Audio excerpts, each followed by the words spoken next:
Okay, so picture this. You've got this incredible starship, the Inspiration, and it's lifting off from Earth. The whole world is cheering.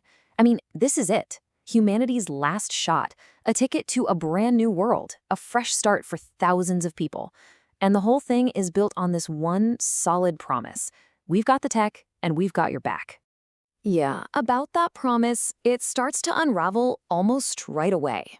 You see, the core technology that's supposed to get them there, this amazing network of interstellar beamers pushing the ship along, well, it's not working the way they said it would. The entire foundation of the mission, the thing that made it all possible, it was basically a lie. And here's the brutal truth. The ship just isn't picking up enough speed. So that journey that was supposed to take a lifetime, it's not. And as the crew starts putting the pieces together, that initial hope just curdles into this awful feeling of betrayal. They realize they were sent out on a mission that was doomed from the start. So how bad is it? The new ETA is 14,000 years. Let that sink in.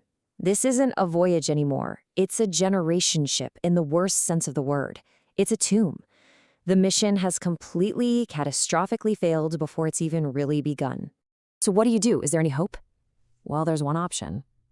One brutal, desperate choice. They have to detour to Saturn's biggest moon, Titan.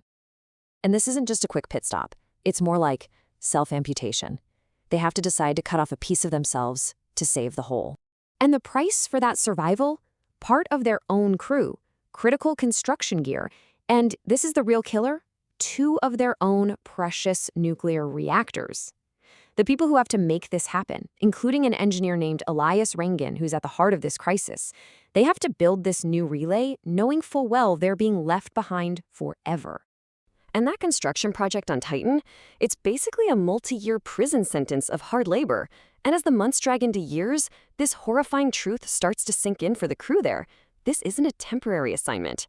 This is exile. And back on the Inspiration, you can bet this whole situation is tearing the ship's society apart, creating these deep divides between people who see it as a necessary evil and those who see it as an unforgivable betrayal. So years go by. The Inspiration finally leaves Titan. The voyage is saved, technically. But the price of that survival is now literally built into the ship. That huge strategic decision made up on the bridge, it's now just everyday life for every single person on board. And this dark little catchphrase starts to pop up.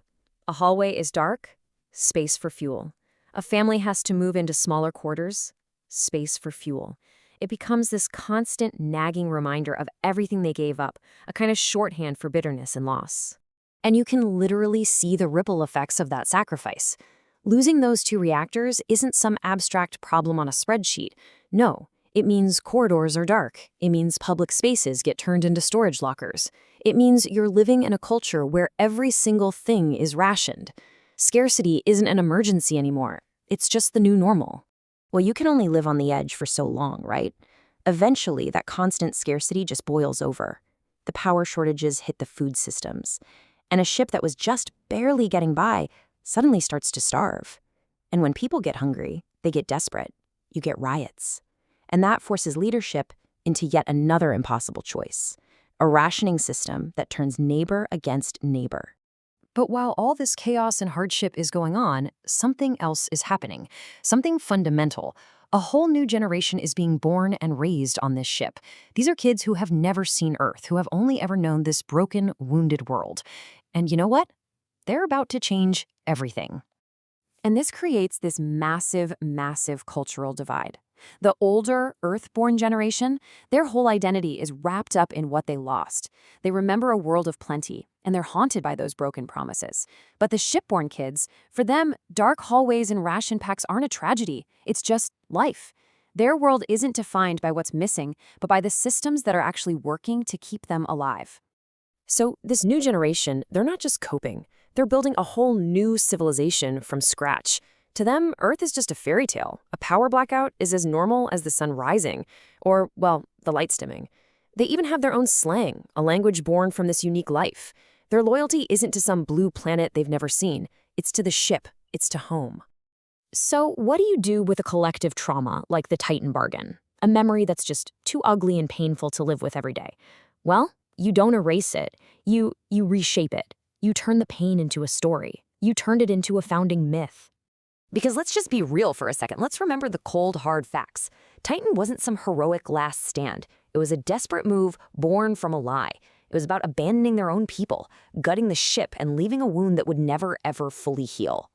But that's not the story that gets told, is it? History gets rewritten. The abandoned crew, they're not victims anymore. They're the watchers, these noble guardians. That ugly bargain is reframed as a heroic sacrifice that held the road. The pain gets transformed into purpose. And this myth-making doesn't stop with the past. It starts creeping into the present. I mean, think about it. When your life literally depends on a handful of AI systems, that gratitude starts to feel a lot like worship. So Helios, the navigation AI, isn't just a program anymore. It's the being that held the road. Demeter, the food systems AI, is the one who feeds those who endure. Technology is slowly but surely becoming theology.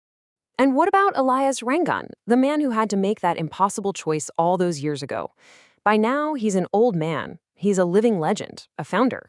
But he knows the truth behind the myth. His legacy isn't a victory he can pass on. All he can give to the next generation is the burden of the choices he made. A legacy of survival, yes, but also a warning. And that really brings us to the biggest question of all, doesn't it?